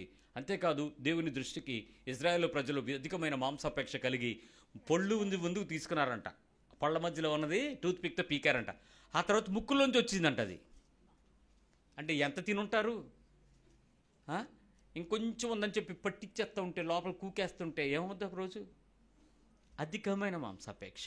పొద్దున తిని, మధ్యాహ్నం తిని, సాయంత్రం తిని, రాత్రి తిని, మిగిలిపోతే తెల్లారి తిని, మళ్ళీలో ఫ్రెష్ మళ్ళీ ఇంకోటి తిని, ఈరోజు చేపలు తిని, మధ్యాహ్నం మాంసం తిని, సాయంత్రం రొయ్యలు తిని, ఆ రాత్రి చేపలు తిని, మళ్ళీ ఆ రాత్రికి ఏమైనా మిగిలిపోతే ఏది కొంచెం బిర్యానీ తింటే బాగున్నట్టుందే అనిపిస్తే నీ అరుగుదలకు దేవునికి స్తోత్రం. కానీ దేవుని సన్నిధిలో నీ ఆహారం గురించినటువంటి నీ అలవాట్లు ఎంత క్రమశిక్షణతో ఉండాలో తెలుసు. బైబిల్ చెప్తుంది. ఏ రోజు కూడా దైవికమైన ఆహారం విషయంలో నీవు నియంత్రణ లేకుండా ఇష్టానుసారమైనటువంటి ఆహారాన్ని ఎక్కడ పడితే అక్కడ, ఎలా పడితే అలా, ఎంత పడితే అంత సమయాన్ని దాటి ఆ చేసే పని తిండిబోతు లక్షణం. తిండిబోతు అయిన ఎడల జాగ్రత్త, కత్తి కట్టుకో, కడుపు కట్టుకో. అలాంటి పనికి ఏ రోజు కూడా నువ్వు తెగబడద్దు, ముందుకు వెళ్ళొద్దు. ఆ లక్షణాలను నువ్వు మార్చుకోమని దేవుడు మాట్లాడుతున్నాడు. కాబట్టి ఆ తిండిపోతుతనం అనే లక్షణానికి ఏమి తిందుమా ఏమి తాగుదుమా అనే చింత మానేసి ప్రభువా నువ్వు నాకు ఈరోజు ఏమి ఇచ్చినా, ఎంత ఇచ్చినా, ఎలా ఇచ్చినా అన్నది ఆలోచించండి. దాని ద్వారా మీరు దైవికమైన గొప్ప మేలు మీరు పొందుకోగలుగుతారు. రెండో విషయం, మీరు మీ ఇంటి దగ్గర ఉన్నటువంటి పరిస్థితులన్నిటినీ, చుట్టుపక్కల ఉన్నటువంటి ప్రదేశాలన్నింటినీ చూసేసారా ఎప్పుడన్నా? In and around me area చూసారా? విశాఖపట్నంలో ఉండే వాళ్ళందరూ చూడదగిన ప్రదేశాలు ఏంటని మీరు యూట్యూబ్లో కొడితే బోల్డ్ వస్తాయి, కొత్త కొత్త ప్రదేశాలు వస్తాయి. ఈ మధ్య చాలా కొత్త ప్రదేశాలు ఏర్పడ్డాయి భూమి మీద. Film city, Rama Naidu film city కొండ మీద, అక్కడి నుంచి ఆ వెనకాతలకు వెళ్తే ఇది విశాఖపట్నమా ఇంకెక్కడన్నా ఉన్నామా అన్నట్టు ఉంటుంది కొండలో. అసలు ఆ రోడ్డు ఎటు వెళ్తుందో కూడా తెలియదు, బండి అలా తిరుగుతూ ఉంటుంది ఆ పాములాగా. ఎంతో చక్కగా సుందరమైనటువంటి ప్రదేశాలు, మీరు చుట్టూ ఉండేటువంటి కొండలు, సముద్రాలు, ఆ ఏరియాలో ఉండేటువంటి ప్రకృతి అందాలు చాలా బాగానే ఉంటాయి. ఇక్కడ నేను మీకు నేర్పించాల్సింది ఏంటంటే, తెలుసుకోవటానికి వెళ్ళటం వేరు, చూడటానికి వెళ్ళటం వేరు, తిరుగుబోతుతనం నేరం. ఆ ప్రదేశం చూడటానికి వెళ్ళటం వేరు, తెలుసుకోవటానికి వెళ్ళటం వేరు, అవసరానికి వెళ్ళటం వేరు, తిరగడానికి తిరుగుబోతుతనం నేరం. ఇది ప్రార్థనా జీవితముగా నీ దేవునితో నీ నడత పరిశీలించే దేవుడు, నీ అడుగులను స్థిరపరచాలనుకుంటున్న దేవుడు, నీ ప్రయాణంలో ఆయన నీకు తోడుగా ఉండాలనుకునేటప్పుడు నువ్వు ఆయన నిర్దేశించిన నిర్దేశ ప్రదేశాలకు వెళ్ళాలే కానీ, నీకు నచ్చిన, నీకు కావలసిన, నువ్వు తిరుగుదామనుకున్నా, నువ్వు తిరగాలనుకున్నా అలాంటి కోరిక కలిగినటువంటి ఈ ప్రయాణాల విషయంలో నీ ప్రార్థనా జీవితం సరిగా లేకపోతే దేవుడు నీ యందు ఆనందించేవాడు కాదు. మీరు వెళ్ళే ప్రయాణాలన్నీ దేవుని చిత్తమేనా అని ఎవరైనా అడిగితే ఏం చెప్తారు? All your travels from the morning to day evening. నేను మిమ్మల్ని మాట్లాడగనా? తల్లిదండ్రులు అయినటువంటి అబోవ్ 50 ఉన్నటువంటి పేరెంట్స్ని మీరు ఎక్కడికైనా తిప్పుదాము అని అంటే వాళ్ళు ఖచ్చితంగా ఏమంటారు? వద్దు, డబ్బులు ఖర్చు పెట్టద్దు. రెండోది, వాళ్ళ పని లక్ష్యాన్ని మీరు చెడగొట్టండి చూద్దాం. సెలవు పెట్టే, షాప్కి వెళ్ళకు, మానేవాళ్ళ అంటే వాళ్ళు ఏమంటారు? నో. నాతో మరికొంతమందికి లింకప్ అయి ఉంటుంది, ఈరోజు మీరు వెళ్ళండి, కావాలంటే నేను తర్వాత వస్తాను. చూడాలని ఎవరికి ఉండదు, తిరగాలని ఎవరికి ఉండదు. చాలామందికి హాబీ తిరగడం హాబీ. నాకు కూడా చాలా హాబీ తిరగడం. నేను తిరగడం నాకు హాబీ అని నేను తిరిగే ఉద్యోగాన్ని ఎంచుకున్నాను, మార్కెటింగ్ మేనేజర్ని. సో మార్కెటింగ్ కాబట్టి ఖచ్చితంగా ఎక్కడో ఒక రోజు ఉంచడానికి, ఒక్క పూట ఒక రోజు ఉండడానికి కూడా కుదరదు, ఖచ్చితంగా తిరుగుతూనే ఉండాలి. బండి మీద కొన్ని వేల కిలోమీటర్లు ఉమ్మడి ఆంధ్రాగా ఉండేటప్పుడు ఆల్మోస్ట్ ప్రతి ఊరు తిరిగేశా, ప్రతి పల్లెటూరు తిరిగాను, ప్రతి పట్టణంలో ఉన్నటువంటి ప్రదేశాలకు వెళ్లాల్సి వచ్చింది, తిరిగేవాడిని. దేవునికి స్తోత్రం, సేవలోకి వచ్చిన తర్వాత దేవుడు చాలా ప్రదేశాలకు తీసుకెళ్ళాడు. కానీ విషయం ఏంటంటే, ఎక్కడికి వెళ్ళమన్నాడు అక్కడికే, ఎక్కడి నుంచి వెళ్ళానో అక్కడికే. ఇక ఇటు దారి లేదు, అటు దారి లేదు, ఉద్యోగంలోనూ లేదు, ఇప్పుడు లేదు, తిరుగుడు మాత్రం హ్యాపీ. ఆ తర్వాత నాకు ఒకసారి అర్థమైంది నేను ఎందుకు తిరుగుతున్నాను అని. ప్రయాణం చేసేటప్పుడు మీరు ఇటు తిరిగితే మీరు వెళ్తారా, అయిపోతారా? ఎవడో ఒకటి గుద్దేస్తారు, లేదు మీరు ఎవడో గుద్దేస్తారు. ఖచ్చితంగా ఏం చేయాలి? మీరు కాన్సన్ట్రేషన్ చేయాలి. మీరు 2 వీలర్ మీద వెళ్ళినా 4 వీలర్ మీద వెళ్ళినా ఖచ్చితంగా. అలాంటిది ఏదో సైట్ సీయింగ్ చూడటానికి అవ్వదు, ఎప్పుడూ చూడటానికి అవ్వదు. ఖచ్చితంగా నువ్వు ప్రయాణం ఒక గురి కలిగి వెళ్తావు, గమ్యం కలిగి వెళ్తావు, ప్రయత్నం చేస్తూ ఉంటావు. దేవుని యొక్క ఆ విచిత్రమైన పరిస్థితుల్లో మనుషులు చేసే తప్పిదం ప్రార్థనా జీవితం లేమిని బట్టి ఎలాంటి నష్టం కలుగుద్దో మీకు కొన్ని ఉదాహరణలు చూపిస్తాను. ఆదికాండము 15వ అధ్యాయం, 12వ అధ్యాయం, జెనసిస్ 12. మనకి మన పితృడైనటువంటి విశ్వాసానికి తండ్రి అయినటువంటి అబ్రహాము కనపడతాడు. అబ్రహాముతో దేవుడు మాట్లాడినటువంటి ఈ అబ్రాము ఆ టైంకి ఇంకా అబ్రహాం అవ్వలేదు. 12వ అధ్యాయంలో మొదటి వచనం అంటాడు, యెహోవా నీవు లేచి నీ దేశం నుండి, నీ బంధువుల యొద్ద నుండి, నీ తండ్రి ఇంటి నుండి బయలుదేరి నేను నీకు చూపించే దేశమునకు వెళ్ళుము. This the travels begins. ఒక వ్యక్తి జీవితము ప్రయాణానికి ప్రారంభంగా సిద్ధపరచబడినటువంటి నిర్దేశించబడినటువంటి ప్రదేశానికి నేను నిన్ను నడిపిస్తాను, నువ్వు వెళ్ళు అన్నాడు. అబ్రాహాం దేవుని మీద ఆధారపడ్డాడు. థ్యాంక్ యూ లార్డ్, నువ్వు నన్ను వెళ్ళమంటున్నావు, నన్ను వదిలేమంటున్నావు, నేను బయలుదేరుతున్నాను, వీళ్ళందరినీ వదిలేస్తున్నాను, నేను వెళ్తున్నాను, థ్యాంక్ యూ అని చెప్పాడు. బయలుదేరిపోయిన తర్వాత అప్పటికి ఆ మనోడికి ఎన్ని సంవత్సరాలు తెలుసా? 4వ వచనం. అబ్రాహాం హారాన్లో నుండి బయలుదేరినప్పుడు 75 ఏళ్ల ఈడు గలవాడు. Why the age was mentioned? ఇక్కడ ఎందుకు వయసు మెన్షన్ చేయబడిందో మీకు తెలుసా? ఎందుకనంటే మనుషులు యవ్వనకాలపు ప్రాయపు ప్రయాణాలకు పరుగులెత్తినట్లుగా అబ్రాహాము పరిగెత్తలేదు అని చెప్పడానికి వయసు మెన్షన్ చేయబడింది. ఇప్పుడు సుమారుగా మన వయసు యొక్క ఆయుష్కాలపు దినాలలో ఇప్పుడు మనకు 70 ఏళ్ళు ప్రమాణం అయితే ఒక 3/4 వయసు అంటే 50 ఏళ్ళు. 50 ఏళ్ళు ఒక జీవితం సెటిల్ అయిన తర్వాత ఇప్పుడు నువ్వు సెటిల్ అవ్వలేదు, నేను ఒక చోట తీసుకెళ్తాను రా అంటే ఎవడైనా ధైర్యం వస్తాడా? ఎందుకు? 50 ఏళ్ళు స్థానిక ప్రదేశాన్ని బట్టి అలవాటు పడిన తన ప్రాణం, తన శరీరం, తన కుటుంబం, తన బంధుజనం, తన పరిస్థితులు, తనకు ఉన్నా లేకపోయినా జీవితం గడిచిపోద్ది రిమైనింగ్ 25 ఇయర్స్. కానీ అలాంటి సిచ్యువేషన్లో తన లైఫ్ స్పాన్లో ఒక మేజర్ టైం వచ్చినప్పుడు గడప్ అన్నాడు, బయలుదేరాడు. బయలుదేరిన తర్వాత దేవుడు అతన్ని తీసుకుని వెళ్తామని చెప్పినటువంటి పరిస్థితి దగ్గరికి ఒకసారి ఆలోచించండి.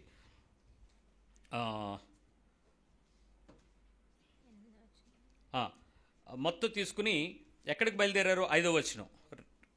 అబ్రాము తన భార్య అయిన శారాయిని, తన సహోదరుని కుమారుడైన లోతును హారానులో తానును వారును ఆర్జించిన యావదాస్తిని, వారు సంపాదించిన సమస్తమైన వారిని తీసుకొని కనాను దేశమునకు వెళ్ళుటకు బయలుదేరి కనాను అను దేశమునకు వెళ్ళుటకును బయలుదేరి కనాను అను దేశమునకు వచ్చిరి. కనాను అను దేశమునకు వచ్చిరి. ఎక్కడికి వెళ్ళాలి? దేవుడు ఎక్కడికి తీసుకెళ్తానన్నాడు? కానాను. ఎక్కడికి బయలుదేరాలో తనకు తెలిసింది. దేవుడు చెప్పేశాడు, నేను నిన్ను నడిపించే ప్లేస్కి వెళ్ళానండి. ఎక్కడికి వెళ్ళాలి? కానాన్కి వెళ్ళాలి. ఎక్కడికి వెళ్ళాడు? వచ్చాడా లేదా? మీరు చదివిన దాని ప్రకారం కనాను అనే దేశమునకు వచ్చిరి. 5th ఎండింగ్ వచ్చినలో అయిపోయింది. అక్కడ నుంచి వచ్చిన తర్వాత మళ్ళీ ఏం చేశాడో చూద్దాం. 6. అప్పుడు అబ్రాము షెకెమనందలి ఒక స్థలము దాకా ఆ దేశ సంచారము చేసి మోరే దగ్గరనున్న సింధూర వృక్షమునొద్దకు చేరెను. అప్పుడు కనానీయులు ఆ దేశంలో నివసించిరి. యెహోవా అబ్రామునకు ప్రత్యక్షమై నీ సంతానమునకు ఈ దేశం ఇచ్చేదనని చెప్పగా అతడు తనకు ప్రత్యక్షమైన యెహోవాకు ఒక బలిపీఠమును కట్టెను. మీరు ఒక విషయాన్ని బైబిల్లో చదువుతునేటప్పుడు ఒకవేళ ఆ ప్రదేశంలో ఆ క్యారెక్టర్ నేనే అయితే ఎలా ఉంటుంది అన్నది ఊహించుకోవాలి. అంతేగాని ఇది అబ్రాము జరిగిందని కాదు, నేనే అయితే అని. ఇక్కడ నాకు ఇది ఎలా అర్థమైందో చెప్తాను. అబ్రాము కనాను అనేటువంటి ఊర్లోకి ఎంటర్ అయిపోయాడు. విశాఖపట్నం అనే ప్లేస్లోకి ఎంటర్ అయ్యాము అనుకుందాం. ఎక్కడ ఉంటుంది వెల్కమ్ టు విశాఖపట్నం అని? ఇటువైపు విజయనగరం దాటి ఆనందపురం దాటుతునేటప్పుడు వెల్కమ్ టు విశాఖపట్నం అని ఉంటుంది. ఇటువైపు లంకిలపాలెం దాటుతునేటప్పుడు వెల్కమ్ టు విశాఖపట్నం అని ఉంటుంది. నువ్వు విశాఖపట్నంలోకి ఎంటర్ అయిపోయావు అని చెప్పేశావు. విశాఖపట్నంలో ఎక్కడికి? కోర్మన్పాలెమా, పిహెచ్పివియా, ఇసుక తోట, ఎంబీపీ కాలనీయా, ఆనందపురమా? ఇదంతా విశాఖపట్నమే. కానీ విశాఖపట్నం వచ్చేసిన తర్వాత అబ్రామ్కి ఒక డౌట్ వచ్చింది. ఏమని? మోరే దగ్గర వరకు వెళ్దాం, ఎలా ఉంటుందో చూద్దాం అనుకున్నాడు. అంటే ఇంచుమించు కైలాసగిరి అలా తిరుగుతున్నాడు. అప్పుడు దేవుడు అన్నాడు, అప్పుడు యెహోవా అతనికి ప్రత్యక్షమై నీ సంతానమునకు ఈ దేశం ఇచ్చేదనని చెప్పాడు. అంటే అర్థం ఏంటి? ఇంక తెరక్కో, నువ్వు వెళ్ళిపోతున్నావు, నేను చూశాను, నువ్వు అలా విజయనగరం వెళ్ళిపోతావు, ఎలాకో ఇది విశాఖపట్నం, నీ బార్డర్స్ నాకు తెలుసు, నేను నిన్ను విషయాలు పరుస్తాను, ఈ ప్లేస్ అంతా ఖాళీగా ఉంది, ఇది ఎయిర్పోర్ట్ అనుకో, ఇక్కడ ఉండు అని అక్కడ ప్రత్యక్షమయ్యాడు. అక్కడ ప్రత్యక్షమై అతని ప్రయాణాన్ని లిమిట్ చేశాడు. ప్రయాణ ప్రారంభం దేవుని ఇష్టమే, దేవుని చిత్తమే. ప్రయాణ కొనసాగింపులో వ్యక్తి యొక్క ఇష్టం, వ్యక్తి యొక్క కోరిక, వ్యక్తి యొక్క దృష్టి, వ్యక్తి యొక్క ఉనికిని పరిశీలించే జ్ఞానం ప్రారంభమయ్యాయి. ప్రార్థన లేదు, ప్రయాణం ప్రారంభమైంది. దేవుడు ఇంటర్ఫియర్ అయ్యాడు. చాలు వెళ్ళకన్నాడు, ఆపాడు. సింధూరవనం అక్కడ ఏం చేశాడు? బాబు ఒక బలిపీఠం కట్టేశాడు. కట్టేసిన తర్వాత ఏం చేశాడో చూడండి. అక్కడ నుండి అతడు బయలుదేరి ఎవడెళ్ళమన్నాడు? ఆల్రెడీ దేవుడు ప్రత్యక్షమయ్యాడంటే అర్థం ఏంటి? నీకు ఈ దేశం ఇస్తానని చెప్పాడు కదా. అప్పుడు ఏం చేయాలి?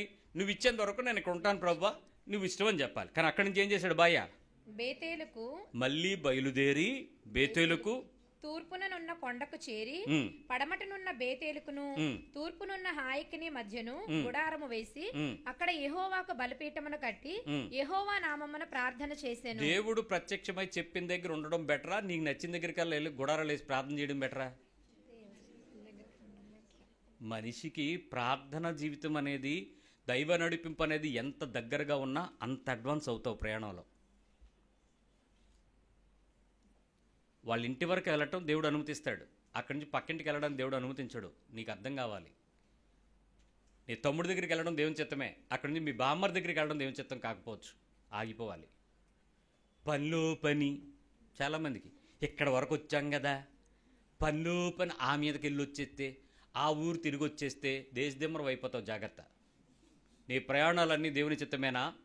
ఒకవేళ నువ్వు ఆటో డ్రైవర్వా, ఎల్లు. నెక్స్ట్ సెంటర్ ప్యాసింజర్ ఎక్కుతాడు, తిరుగుతావు, తిరుగు. నువ్వు డ్రైవర్వా, ఉద్యోగానికి చివరి నుంచి ఆచారు, తిరుగు.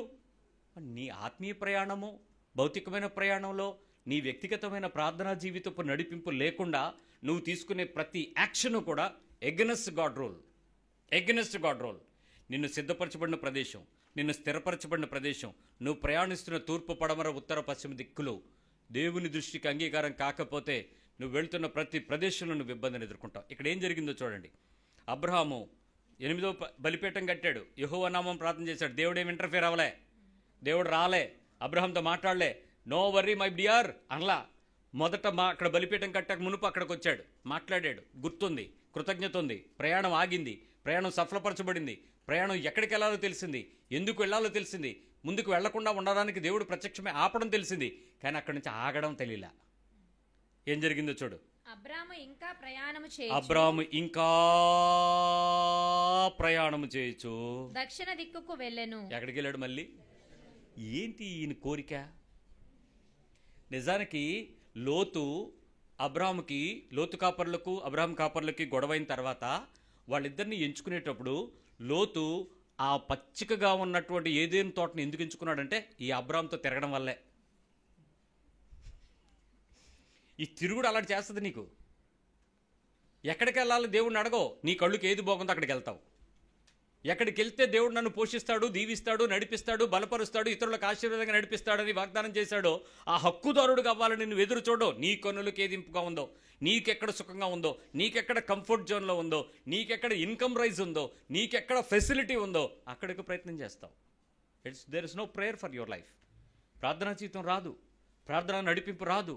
ప్రార్థన అనేది నీ జీవితంలో దేవుని యొక్క నడిపింపును బట్టి నడిచే ఆ దారి అని, ఆ మార్గమని, ఆ అడుగులని నీకు జ్ఞానం లేకపోవచ్చు. అక్కడ జరిగిన విషయం ఏంటి? ఆ దేశంలో ఇంకా ప్రయాణం చేయొచ్చు. ఇంకా అంటే మీ కోపం వచ్చింది, అక్కడ చిన్న పదమే. కానీ కాకు దీర్ఘం ఇస్తే కా అన్నప్పుడు చిన్నప్పుడు మా తాతయ్య గారు కాకు దీర్ఘం ఇస్తే కా అని చెప్పమన్నాడు, అందుకని చదివాను. ఇంకా ఇంటెన్సిటీ పెరిగింది కదూ, ఎక్కువ దూరం వెళ్ళినట్టు అయింది కదూ. ఆ తర్వాత ఏమైందో 10వ వచనంలో ఉంది. అప్పుడు ఆ దేశంలో కరువు వచ్చెను. అబ్రాహాము ఇంకా ఆగితే బెటరు. వీడి వల్ల దేశానికి ఏమొచ్చింది?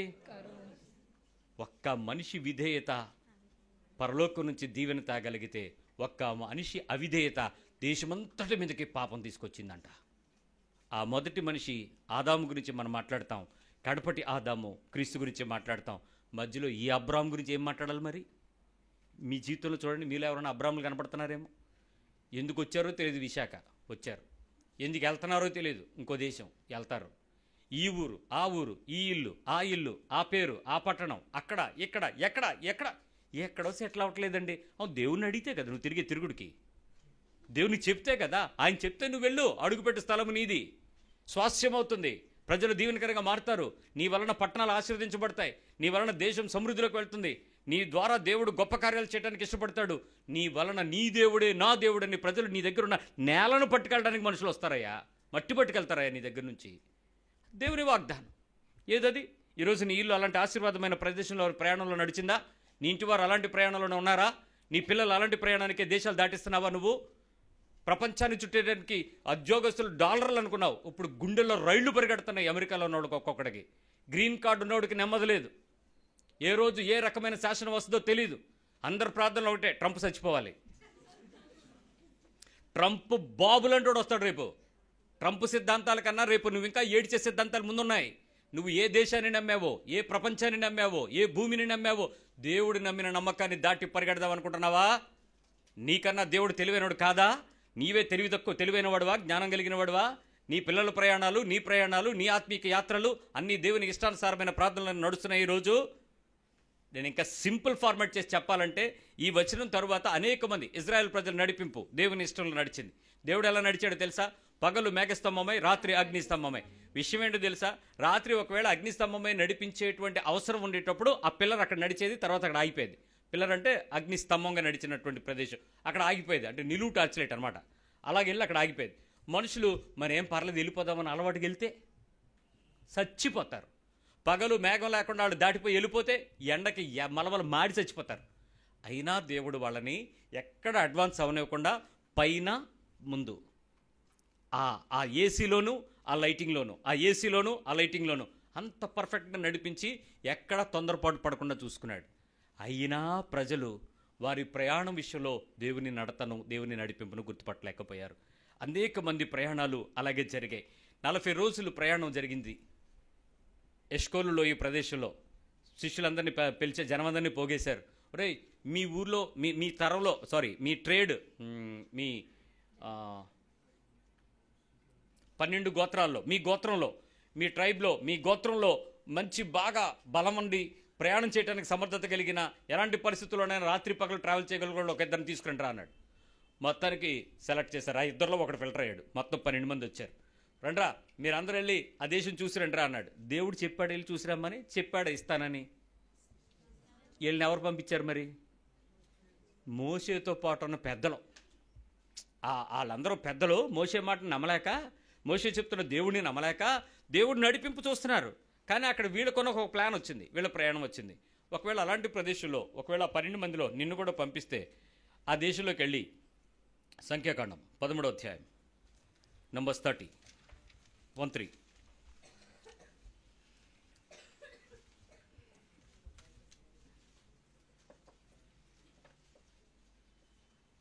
13వ అధ్యాయము 20వ వచనం దగ్గర నుంచి.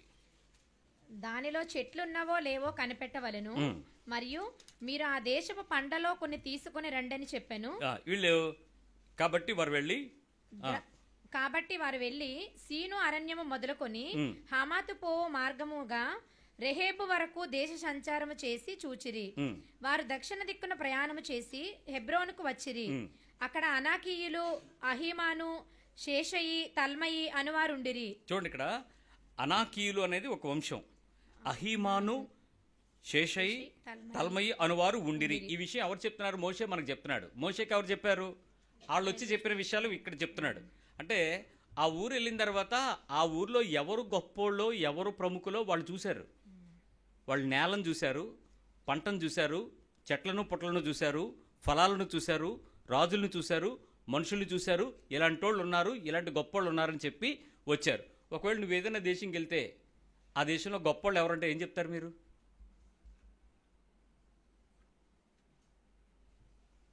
ఈ మధ్యలో ఊటీ, సిమ్లా, కొడైకెనాలు ఇలాంటి ఊరు వెళ్ళినోడిని ఆ ఊర్లో ఎవరు గొప్పోళ్ళని అడిగితే మీరు ఎప్పుడైనా కనుక్కొని వచ్చారా? ఏ హోటల్ బాగుంటుంది, ఏ ఊరు టూర్ ట్రావెల్స్ బాగుంటుంది, మీరు ఏ కదా కనుక్కొని వస్తారు. ఇంకా ఏమొస్తుంది తెలుసా? మీ ఫోన్ నిండిపోయి ఐక్లౌడ్ ఫుల్ అనేంతవరకు ఫోటోలు తీసుకుని వస్తారు. ఐక్లౌడ్ కాకపోతే మీ జీమెయిల్ అకౌంట్ ఫుల్, మీ వాట్సాప్ ఫుల్, మీ స్టోరేజ్ ఫుల్. ఏంటి మీ బాధ అనంటే ఆ దేశపు జ్ఞాపకాలను మీ మనసులో పెట్టుకుని వస్తారు. ఆ దేశం యొక్క ఉత్తమత్వాన్ని, ఆ దేశము పట్ల దేవుని యొక్క ఏర్పాటును, ఆ ప్రదేశంలో ఉన్నటువంటి కొన్ని విషయాలను కనుక్కోవటం మన కన్నులకు తెలియదు. ఇలాంటి రఫ్ ట్రావెల్స్ చేసేస్తాం. ఇలాంటి పరిస్థితుల్లో ప్రయాణాలను దేవుడు అంగీకరిస్తాడని ఎట్లా అనుకుంటున్నారు? వాళ్ళు తిరిగి వచ్చిన తర్వాత వాళ్ళు మోసుకొచ్చిన దానిమ్మ పళ్ళు, ద్రాక్ష పళ్ళు, అంజూరపు గెలలు ఆడలో తీసుకొచ్చి చూస్తే వాళ్ళందరూ ఆశ్చర్యపోయారు. ఓకే ఫైన్, మనం తీసుకుందాం అంటే అవును కాదు అని గొడవ వచ్చింది. వాళ్ళందరూ సచ్చారు, ఇద్దరు మాత్రం వెళ్ళారు. అన్ని లక్షల మంది ప్రజలు ప్రయాణం చేయలేకపోయారు. కారణం, వాళ్ళందరినీ తీసుకెళ్దాం అనుకున్న దేవుడు వాళ్ళ ఆలోచన ప్రయాణాలను వ్యర్థం చేశాడు. ఈరోజు నీ ఆలోచన ప్రయాణాలు దేవుని చిత్తంలో నడుస్తున్నాయా? ఈరోజు కొంతమంది చెప్తారు, అక్కడికి వెళ్దాం సెటిల్ అవుదాం, అవలే. ఇంకో చోటకి వెళ్తాం సెటిల్ అవుతాం, అవరే. ఇంకో చోటకి వెళ్తాం సెటిల్. అప్పుడు మీరు చెప్తారు ఏమని? నా ప్రయాణం దేవుని చిత్తం కాదు, నేను వెళ్ళడం, అక్కడ ఉండడం దేవుని చిత్తం కాదు, ఈ ప్రదేశంలో ఎస్టాబ్లిష్ అవ్వడం దేవుని చిత్తం కాదు. అంటే మీరు చేసి తెలుసుకుని వస్తారే, ముందెళ్ళటానికి అడగడానికి సిగ్గులేదే? ఆ దేవుని మీద నీతి కలిగిన దేవుని నమ్మడం లేదే? అలాంటి అవిశ్వాస తలంపులలో దేవుడు మిమ్మల్ని నమ్మడానికి, మీ ప్రయాణాలలో మీరు చేసినటువంటి స్వంత చిత్తముల వలన దేవుడు మిమ్మల్ని నమ్మి ప్రయాణానికి తీసుకుని వెళ్ళటానికి సమయం పడుతుంది. బికాస్ మీరు ఎంత అపనమ్మకంతో మీ వ్యక్తిగత ప్రయాణాలను ముందు కొనసాగించారో అంత నమ్మకానికి దేవునికి అన్ని రెట్లు ఎక్కువ సార్లు పడుతుంది. It's always delay. మీ జాబ్ ట్రైల్స్ అంతే, మీ ట్రావెల్స్ అంతే, మీరు ఇంకేదైనా ప్రదేశాల్లో స్థిరపడటానికి చేసే ప్రయత్నం అంతే. ఇవన్నీ కూడా మిమ్మల్ని దేవుడు నమ్మి మీ ప్రయాణాలలో, మీ స్థితులలో స్థిరపరచడానికి దేవుడు అంతే వ్యతిరేకంగా మీకు పనిచేస్తాడు. మీరు ఆయన మాటను ఆయనకి చెప్పి ప్రయాణం చేయటం కాదు, ఆయనని అడిగి ప్రయాణం చేయటం, ఆయన చెప్పేంత వరకు విని ప్రయాణం చేయటం నేర్చుకోవాలి. చెప్పి ప్రయాణం చేసే స్థితి, నిన్ను తిరిగి చెప్పేంత వరకు కూడా నువ్వు నడిచే ప్రదేశం అంతా నీకు ముళ్ళబాటు అయిపోద్ది. ఆయన చెప్పినప్పుడు నువ్వు నడిచావో ఎడారులు మీకు మార్గాలు ఇస్తాయి, అరణ్యాలలో మీకు త్రోవలు ఏర్పడతాయి, ఆ ప్రదేశంలో కొండలు మెట్టలు తత్తరిల్లి మీకు త్రోవలను ఏర్పాటు చేస్తాయి, జలములు మీకు తారినిస్తాయి. అది దేవుని పని. మీరేం ప్రయాణం చేయక్కర్లా. ఇది రెండో విషయం. మీ ఆత్మీయ జీవితంలో చాలా జాగ్రత్త. పౌలు ప్రయాణం దేవుని చిత్తానుసారం జరిగింది. యేసుక్రీస్తు ప్రయాణం దేవుని యొక్క అనుకూలమైన పట్టణాల్లో చేయడానికి మాత్రమే ప్రయాణం చేయబడ్డాడు. మూడో విషయంకి వస్తున్నా. మొదటిది ఆకలి, రెండవది ప్రయాణం, మూడవది మనుషులకు ఉండేటువంటి పలుకుబడి కానీ ఘనత కానీ నీవు ఏదైనా సంపాదించుకునేటువంటి మర్యాద కానీ, ఇవి మీకు ఉండటం తప్పు కాదు, మీరు కలిగి ఉండడం తప్పు కాదు, వీటిని మీరు పొందుకోవటానికి కలిగినటువంటి ఆసక్తి తప్పు కాదు, వాటిలో మీరు ఘనత పొందటానికి కావలసినట్టు ప్రయత్నం చేయటం ఎప్పుడూ తప్పు కాదు. మర్యాద కానీ ఘనత కానీ మీ పరిస్థితుల్లో ఉండేటువంటి ఆ సమమైనటువంటి పలుకుబడి కానీ, అయితే వాటిని కోరుకోనడం, వాటి కొరకు వెంపర్లాడడం పాపం. వాటిని కోరుకోవడం, వాటి కొరకు వెంపర్లాడి చేసే ప్రార్థనలన్నీ పాపాలుగా మారిపోతాయి. దేవుడు నీకు ఇచ్చాడా, తీసుకో ఆనర్, కానీ నువ్వు కోరుకుని వెళ్ళావా, నష్టాన్ని చూస్తావంతే. ఇవి ప్రార్థనల్లో చాలామందికి ఉంటాయి. మీలో ఎవరైనా ఒక పోటీ చేస్తున్నాం, ఒక కంటెస్ట్ చేస్తున్నాం ఈ ఎలక్షన్లో అని అంటే, వాళ్ళు మీ దగ్గరికి వస్తే ఏమని ప్రార్థన చేస్తారు? నీ చిత్తమైతే గెలిపించని ప్రార్థన చేస్తారా, ఎలాగైనా గెలిపించని అడుగుతారా? అసలు అలా ఎలాగైనా ప్రార్థన చేయమని చేసే అధికారం నీకు ఎవడిచ్చాడు? అలా చేస్తే అలా కాకుండా ప్రభువా నీ చిత్తమైతే గెలిపించు, నీ చిత్తం ఎవరిదైతే వాళ్ళని గెలిపించు, ఈయనైతే ఈయన కాకపోతే ఆయన అన్నావు అనుకో, ఆడు మళ్ళీ ఊరుకుంటాడు నిన్ను. కాబట్టి నువ్వు మనుషుల్ని సంతోషపరచడానికి ప్రయత్నం చేసి దేవుని ఏమవుతావు?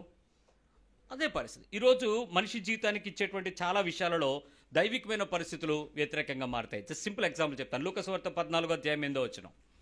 లూక్ 14:8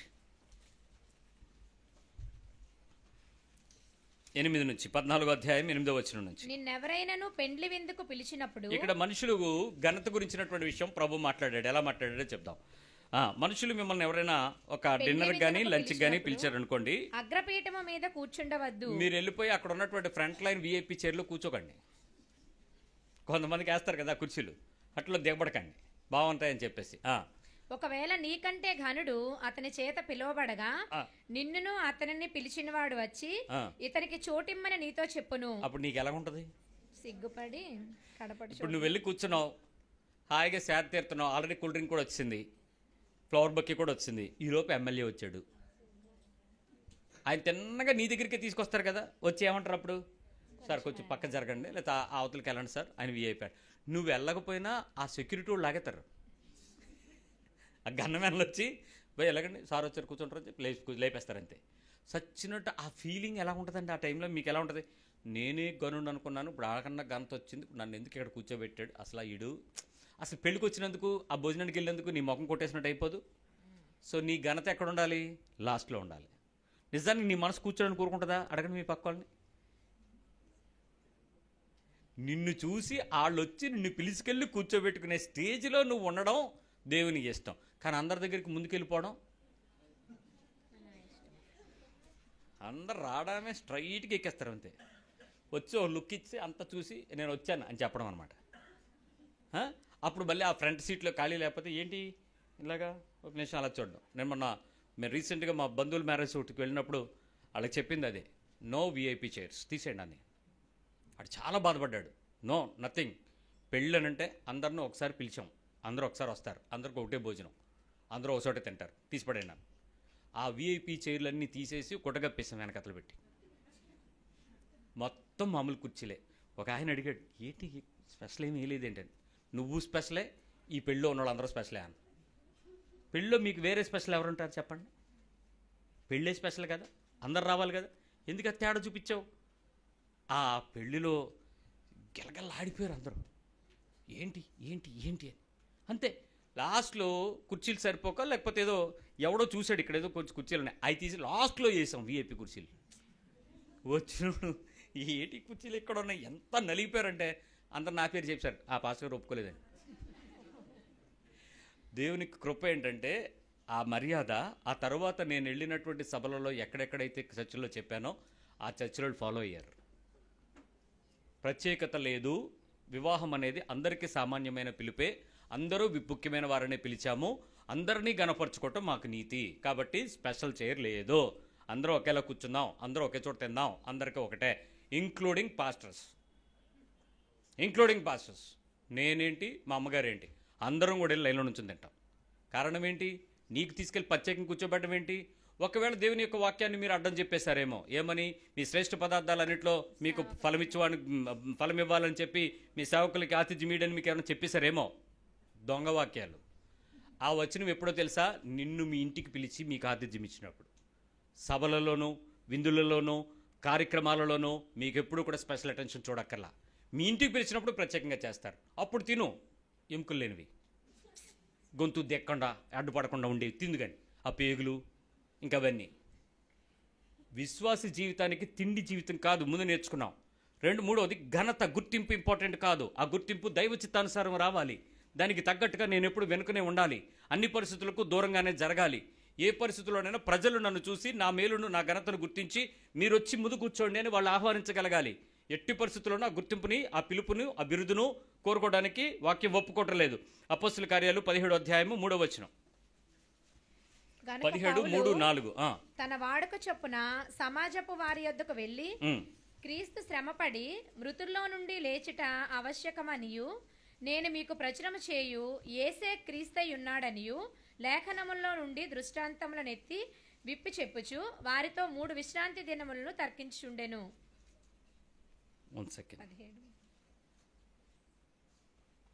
4వ వచనం. తర్కించుచుండెను వారిలో కొందరును. జాగ్రత్తగా వినండి. వారిలో కొందరును. ఇక్కడ తర్కిస్తున్నది ఒక పట్టణంలో కొంతమంది ప్రజల మధ్యలో. మళ్ళీ చదవండి. అక్కడ వారిలో ఎవరు? కొందరును భక్తిపరులకు గ్రీసు దేశస్థులలో చాలా మంది. వీళ్ళెవరు? గ్రీసు దేశస్థులైన భక్తిపరులు చాలా మందిని. ఘనత గల స్త్రీలలో అనేకులను. ఘనత అనేదానికి ఫుట్ నోట్లో ఏముందో తెలుసా? ప్రముఖులకు స్త్రీలలో అనేకులను ఒప్పుకొని. వాళ్ళ పేర్లు ఏమైనా ఉన్నాయా? ఆ గొప్పవారు ఎవరు? ఆ భక్తిపరులు ఎవరు? ఒకళ్ళు మీ పేర్లు అలా ఎప్పుడని చెప్పారా? భక్తిపరులు చాలామంది ఇక్కడ ఉన్నారు. ఘనత కలిగిన వారు ఈ ఊర్లో ఉన్నారు. ఆ మీటింగ్కి వాళ్ళందరూ చాలా గొప్పవారైనటువంటి, ప్రముఖులైనటువంటి, భక్తిపరులైనటువంటి, గనులైన వారు. ఎక్కడ అలాంటివి వచ్చినాయా? వాళ్ళెవ్వరి పేర్లు రాయలేదు బైబిల్. ఎందుకో తెలుసా? వాళ్ళ విలువ వాళ్ళ గుర్తింపే. ఆ గుర్తింపు వాళ్ళ జీవన విధానమే. వాళ్ళ జీవన విధానంలో వచ్చినటువంటి ఆ ఘనత దేవుని ద్వారా వచ్చేది. నువ్వు తెచ్చుకుంటే కాదు, నువ్వు పెంచుకుంటే కాదు, నువ్వు తిరిగే దాన్ని బట్టి, నువ్వు వేసుకున్న దాన్ని బట్టి, నువ్వు బిగించుకున్న దాన్ని బట్టి వచ్చేది కాదు. కానీ దరిద్రమైన లక్షణాలు. ఎక్కడికి వెళ్ళినా మనుషులు గుర్తించబడాలనే కోరిక. వస్త్రాలను బట్టి, వేషాన్ని బట్టి, భాషను బట్టి, రంగు రూపాలను బట్టి, మేకప్లను బట్టి, ఆకర్షణీయమైన పద్ధతులను బట్టి. దేవుని ఘనత ఏది? ఇక్కడ కొందరు గురించి చెప్పినటువంటి ఆ మర్యాద ఎంత విలువైన మాటగా ఎంచబడిందో అపోస్తుల కార్యాల్లో చూడండి. ఆ కొందరులో నువ్వు ఉన్నావా? ఆ ఘనతలో నువ్వు ఉందా? ఆ ఘనత దేవుందని నువ్వు చెప్పగలవా? 1 తెస్సలోనికీ పత్రిక 2వ అధ్యాయము 6వ వచనం. మరియు మేము క్రీస్తు యొక్క అపోస్తులమై ఉన్నందున అధికారము చేయుటకు సమర్థులమై ఉన్నను, మీ వలననే గాని ఇతరుల వలననే గాని మనుషుల వలన కలుగు ఘనతను మేము కోరలేదు. దేవుని నుంచి వచ్చినటువంటి అధికారం కలిగిన సమర్థత ఉంది వాళ్ళకి. కానీ ఎవరి దగ్గర నుంచి మనుషుల వలన వచ్చి ఘనతను వాళ్ళు ఏం చేయలేదు. మరి నీ జీవితంలో అలాంటి స్థాయిని నువ్వు కలిగి ఉన్నానని చెప్పగలవా? నేను మనుషుల దగ్గర నుంచి ఏ రకమైన ఘనత కోరలేదు, ఏ రకమైన గుర్తింపు కోరలేదు, ఏ రకమైన నా మర్యాదను పైకి తీసుకురావాలని నేను వెంపర్లాడలేదని చెప్పగలవా? నీకు దేవుడిచ్చాడా? దాన్ని అనుభవించు. దేవుడిని కలిగిచ్చాడా? ఆ మర్యాదకు తగ్గినట్టు నువ్వు దీనంగానే ఉండు. కానీ దాన్ని నువ్వు హెచ్చించుకోవడానికి ప్రయత్నం చేసి ఫోటోలు వేసుకుని, పేర్లు పెట్టుకుని, నీ పిలుపులు పెట్టించుకుని, నీ ఇంట్లో వాళ్ళు పట్టించుకునేలాగా నువ్వు చేసేటువంటి ఆ వింత ప్రవర్తన దేవుని దగ్గర అసహ్యమైన కార్యం. అది నీ ప్రార్థనా జీవితంలో తప్పు. ప్రభువు నిన్ను గుర్తించాలని ఆలోచన కలిగి ఉంటే తప్పక నిన్ను హెచ్చించగలడు. ప్రభు నిన్ను గణపరచడానికి ఆశ కలిగి ఉంటే ఏ రోజు ఎవడో కూడా నిన్ను ఆపలేడు. ఆయన నిన్ను సంపూర్ణతలోకి నడిపించగలడు.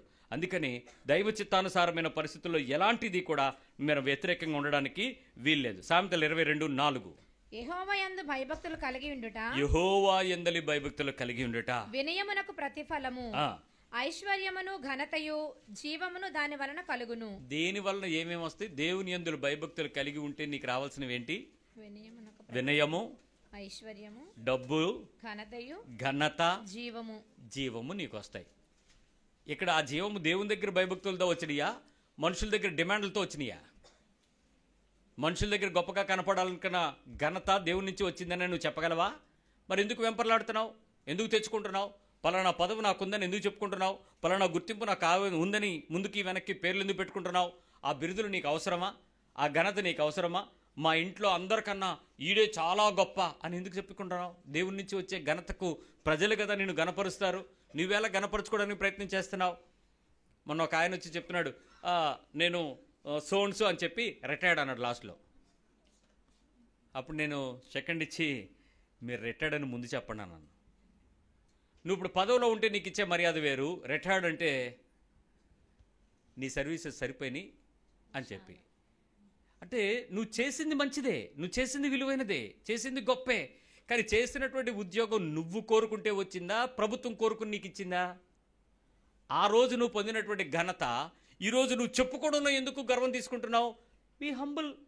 నేను చేయగలిగింది చేశాను, నా ఉద్యోగం మాత్రమే అది, నేను ప్రజలకు సేవ చేయటంలోనే, దానిలో నా ఘనత ఏంటి? ప్రజలు చెప్పాలి, పలానా ఆయన ఉద్యోగాన్ని బట్టి ఆ ఉద్యోగానికి ఘనత వచ్చింది, ఆ కుర్చీకి కీర్తి వచ్చింది, ఆ కుటుంబాలకు దీవెనకరంగా మారాడు, నిజంగా దేవుడు అండి ఆయన అని చెప్తారు. కొంతమందిని దేవుడే అనేస్తారు, ఆయన దేవుడు అనేస్తారు, అతను దేవుడు లాంటోడుగా దేవుడే అంటారు. ఎంత గొప్ప సహాయం అండి అది. ఘనత ప్రజల మధ్యలో ప్రభుత్వానికి కానీ ప్రజలకు కానీ మధ్యవర్తిత్వం వహించినప్పుడు దేవుని అందులో భయభక్తులు కలిగి తెచ్చుకున్నటువంటి ఘనత. దేవుడు లేకుండా కూడా చాలామంది ఎంత గొప్ప ఘనతను తెచ్చుకుంటారు, అది కూడా దేవుడు ఇచ్చిందే. వాళ్ళకి దేవుడు ఉండడు, క్రైస్తవులు కారు వారు, కానీ దేవుని నీతిని నెరవేరుస్తారు, అప్పుడు కూడా ఘనత ఇస్తాడు. అది దేవుని నుంచి వచ్చింది. కానీ నువ్వు కోరుకుంటే మాత్రం అది నేరం అవుతుంది. 3 విషయాలు నేర్చుకున్నావు. నీ ప్రార్థనా జీవితంలో నువ్వు కోరుకొనని ఘనతను కోరుకున్నా, కోరుకొనని గుర్తింపును కోరుకున్నా, సంపాదించుకుని భాగ్యం కలిగించిన దేవుని నుంచి వచ్చింది కాక నీ తెలివితేటలను బట్టి ఏదైనా పరిస్థితులు తెచ్చుకున్నా, ఆ పేరును బట్టి నువ్వు అతిశయపడుతుంటే అది నేరమైన పాపంలో ఉన్నావు. అది దేవుని దగ్గర భయభక్తులతో ఉండడం వల్ల తెచ్చుకునేదిగా నీ ప్రార్థనా జీవితం మారాలి. 2, నీ ప్రయాణ ఏర్పాట్లు, నీ ప్రయాణ మార్గాలు దైవికమైనవిగా మాత్రమే ఆలోచన చేయాలి. దైవికమైన పనికి మాత్రమే తగినట్లుగా నీ ప్రయాణము నడిపింపు ఉండాలి. నీ పిల్లల ప్రయాణం, నీ భవిష్యత్ ప్రయాణం సిద్ధపరచబడాలి. 3, నీ విశ్వాస జీవితంలో ఆహారం అనేది దేవుని నుంచి ఏర్పాటు చేయబడినటువంటి జీవము కొరకు నీ శరీరాన్ని నిలబెట్టు బలము. అది పొందుకోవటం కానీ, తీసుకోవటం కానీ, దాన్ని అనుభవించటం కానీ, దాని కొరకు కోరిక కలిగి ఉండడం కానీ, ఖర్చు పెట్టడం కానీ, తిండిపోతుతనాన్ని దాటి క్రమమైన ప్రార్థనా జీవితంతో కూడినటువంటి ఆహారాన్ని అనుభవించే స్థితికి శరీరాన్ని, గుడారాన్ని నిలబెట్టుకోవాలి. ఆ 3 నీ ప్రార్థనా జీవితం సరిగా లేకుండా, ప్రార్థన అనేటువంటి అనుభవమే లేకుండా కూడా నువ్వు పనులు చేసినట్లయితే ఈ రాత్రి ప్రభు యొక్క కనికరం పొందుకునేటట్లు నీ ప్రార్థనను సరిచేసుకో. ఆహారము, ప్రయాణము, దేవుని నుంచి రావాల్సిన ఘనతను దాటిన నీ ఆత్మీయత. ప్రార్థన చేసుకుందాం.